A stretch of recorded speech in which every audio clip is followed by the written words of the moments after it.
শাকিব খানের দ্বিতীয় নাম্বার বোন নাম কি? পরিমণি। ভাই আমি দুঃখিত। শাকিব খান কোন দেশে থাকে? উগান্ডা।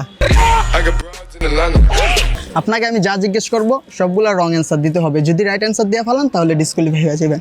আচ্ছা ঠিক আছে। আমাদের জাতীয় মাছের নাম কি জানো? জাতীয় মাছের নাম পাঙ্গাস। আচ্ছা, শাকিব খানের দ্বিতীয় নাম্বার বোন নাম কি? পরিমণি। ভাই আমি দুঃখিত। শাকিব খান কোন দেশে থাকে? উগান্ডা। উগান্ডা। 2 আর 2 যোগ করলে কত জানে হয়? 6। বাংলাদেশের রাজধানীর নাম কি? না গুলিস্তান না, লড়াকুবটি। আপনি কোন দেশে থাকেন? উগান্ডায়। ভাই উইন হয়ে গেছেন কিন্তু। হ্যাঁ।